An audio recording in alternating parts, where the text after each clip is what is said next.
morning. Good morning.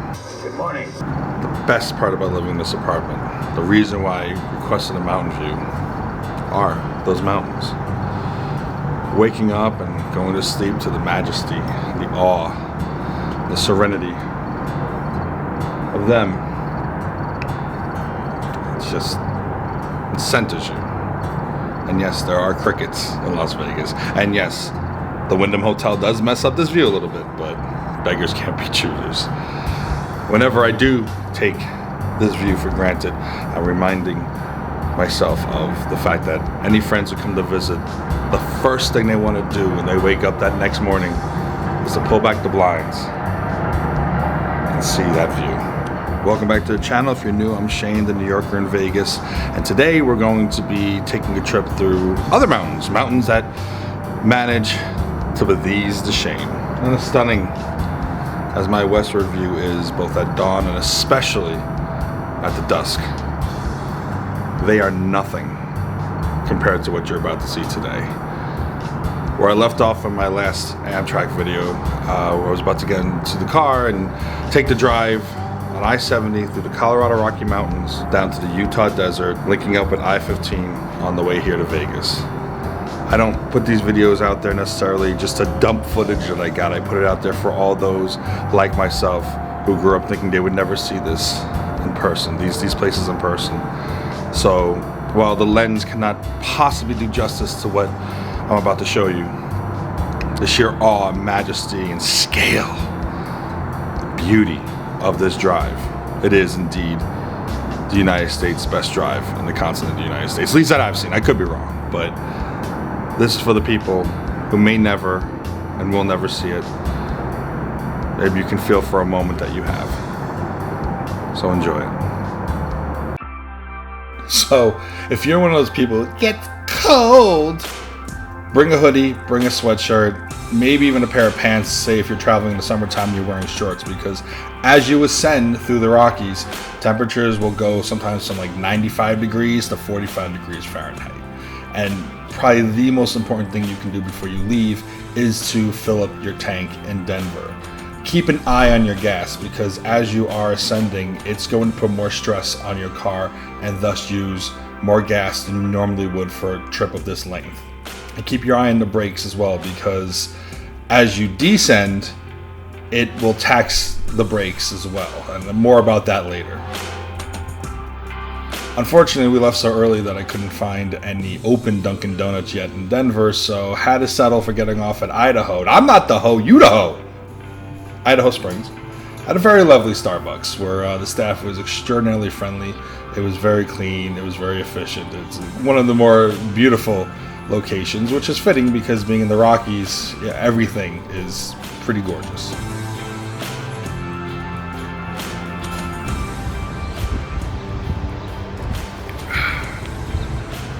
Morning from the low Rocky Mountains. It's no Dunkin', but it'll do.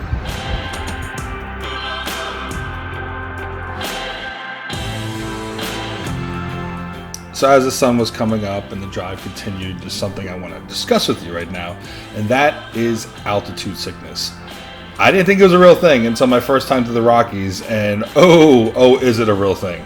If you're driving with someone, or especially by yourself, pay attention to how you feel. If you feel lightheaded, dizzy, sleepy, please do not brush those off as just being, a long drive and a momentary feeling of just fatigue. Pay attention to it. If you have to, pull over where it's safe, get off, take a breather. I think the highest marker that I have seen was 11,500 feet, and that'll get to you. If you're not used to that kind of altitude, it can make you pass out at the wheel. So if you're with a companion, let that person know. If you are in the passenger seat, let the driver know. This way they don't think that you just fell asleep. If you have to seek medical attention, seek it. Pay attention, because as you get higher, the chances for an accident also increase. So remember, I was talking a little bit about brakes. What they have throughout the Rockies are runaway truck ramps. These are at quite the incline, not quite sure exactly the degrees, but they allow trucks whose brakes fail to pull over and just go up until they stop. And they're there for the cars as well. If you feel your brakes are struggling, do not push them. Get off if you have to get off. We were getting off here at Silverthorne, not for any emergency, but because I put a scheduled stop, very brief, to see what I consider to be the most beautiful place I had ever been up to that date.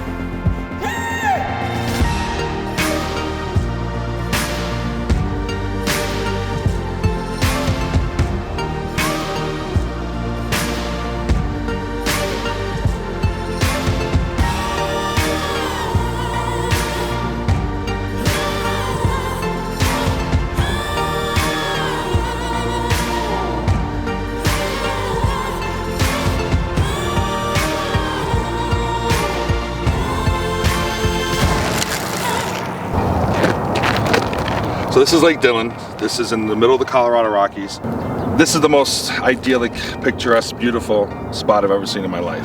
I've been dreaming about coming here since the first time I went cross country. You can kind of get a glimpse of it from the highway, but there's kind of a dam. You kind of have to go a little bit off the road, but it's only like 5 minutes away from 70. I think it's where the Hunger Games had their capital located. If you watch the movie, they kind of pan across a lake, and it's in the middle of the Rockies, so I'm going to assume it's here, even though it may not actually be here. If you have a chance, check this out. It's gorgeous, and it's a far cry from where I grew up in the projects in the Bronx, so I'm just very blessed to be able to be here and thankful. And if you can come here, they've got benches, and just enjoy the view. It's beautiful.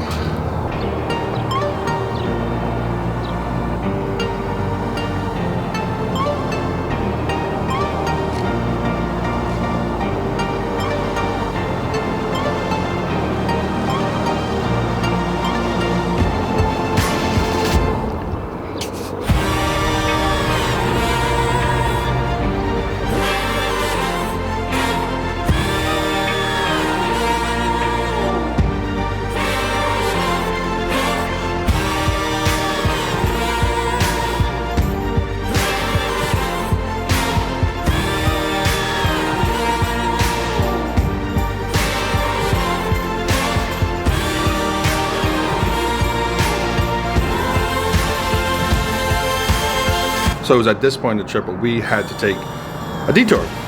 See, Glenwood Canyon, within days or a week or so before our trip, had experienced a massive mudslide, and mercifully, thankfully, no one died. Now, there were commuters who were stuck on I-70 for a day or two, had to live in their cars, and that's awful, but again, thankfully, there were no major casualties, no fatalities. By the time we were coming back, it was open.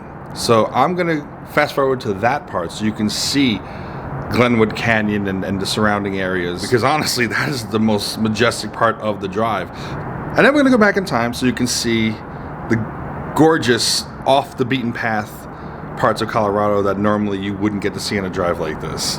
And then eventually link back up into 70, go through the Utah desert, get an I-15, and come here to Las Vegas.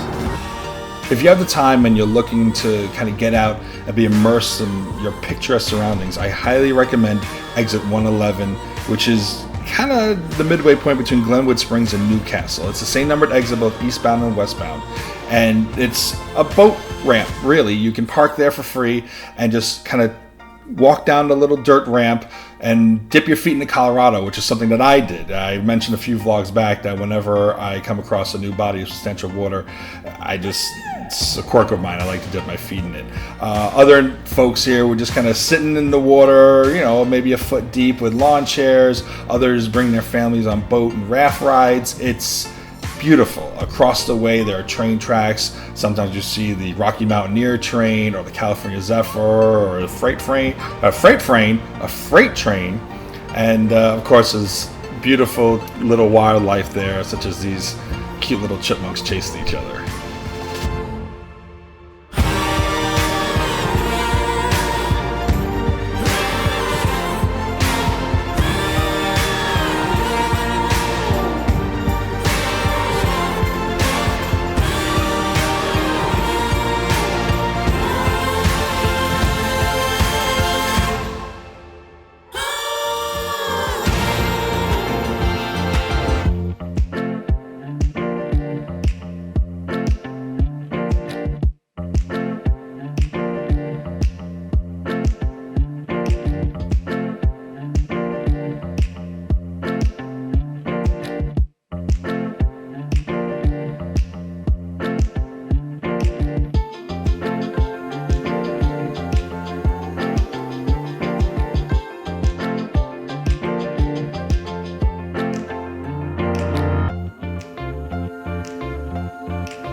going back in time to that detour I had mentioned earlier.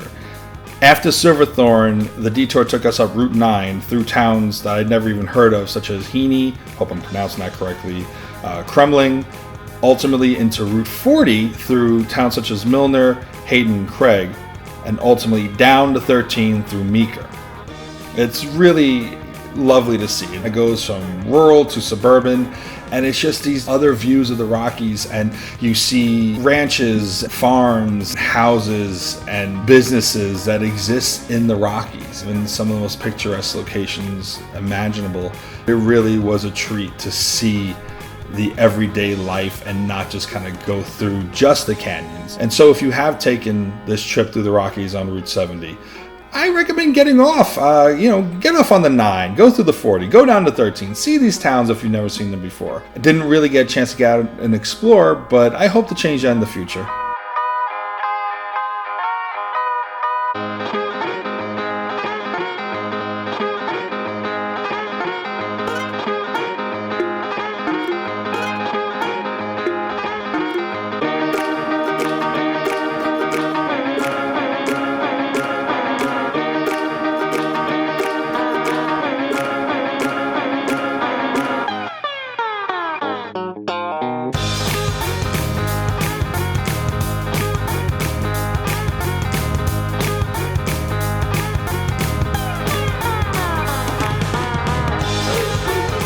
And just before we were getting back on 70, traffic stopped, and I saw the grizzly bear that was running through traffic and ultimately up this hillside, which is why the camera's so shaky. I was trying to find it to get a shot of it.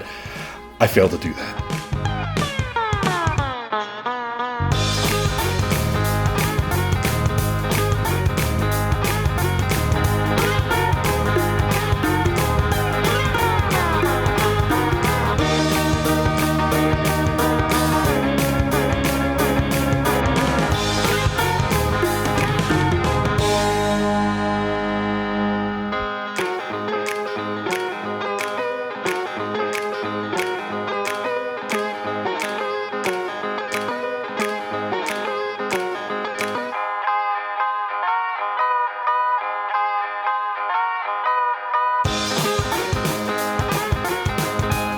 As you exit the main base of the Colorado Rockies, you'll see the terrain kind of change from being lush and green to a little more desert-like, and you'll come upon the next big city, Grand Junction. I feel like Grand Junction and Denver bookend the Rockies. Fill up your tank here. In fact, I even suggest filling up somewhere else along the route, such as Silverthorne or Glenwood Springs, but make sure you fill up for sure at Grand Junction. If you're hungry and you want a good burger, stop off at Freddy's. I love Freddy's. I had it for the first time at this very location, and let me tell you something, West Coasters, this is an infinitely better burger than In-N-Out. Yeah, I said it again.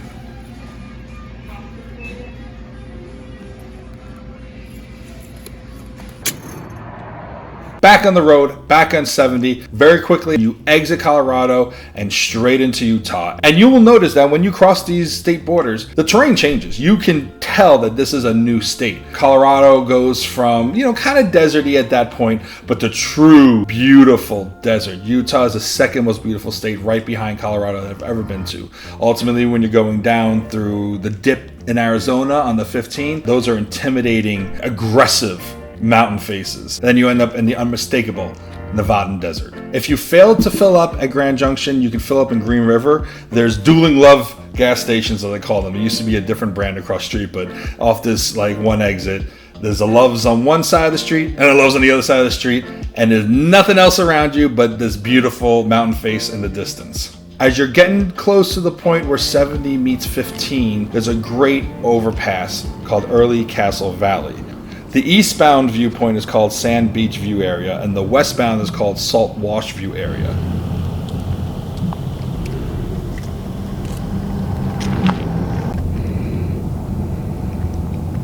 As you listen to the pure just majesty of the wind through this canyon, you're going to hear me kind of huffing and puffing in the background. That's because of the altitude. It's nowhere near as high as the Rockies, but I'm still at this point catching my breath. Oh, and sure, it has nothing to do with you being a fatso. Shut up!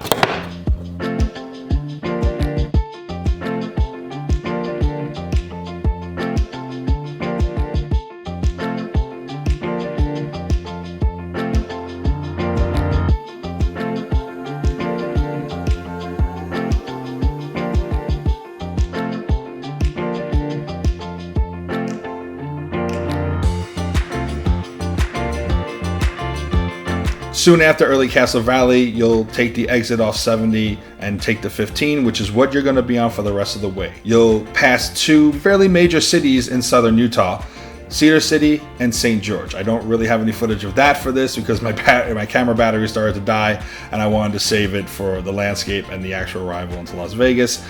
We had to go and also fill up at a Love's along the way on 15. A New Yorker in Vegas life tip.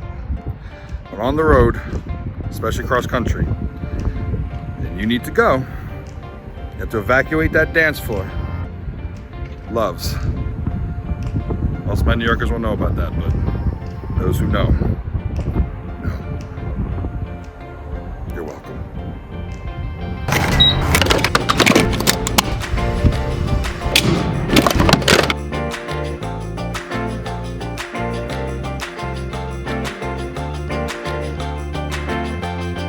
Not long after you pass through St. George, you'll take that little dip into Arizona along the 15. Like I said, it's unmistakably aggressive mountain faces and very twisty turning. Keep your eyes on the road, go the speed limit, and you're going to be surrounded by 18-wheelers the entire time.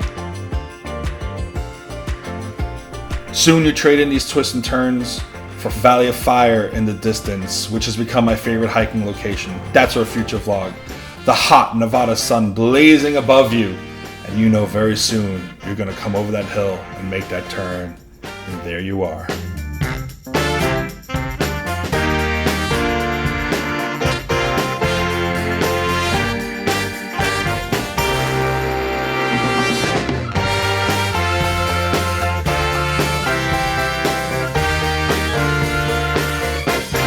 And we were here.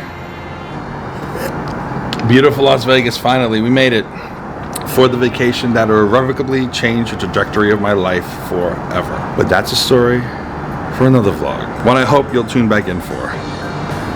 So if you haven't done so already, I do humbly ask you to like this video, comment on this video, subscribe to the channel, hit the bell icon, maybe share. And if you do none of those things, as always, I thank you for watching. I appreciate you watching. I love you for watching.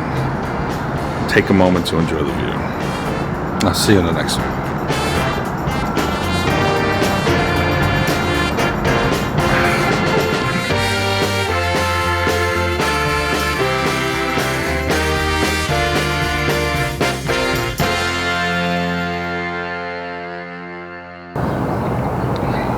Motherfucking cunt.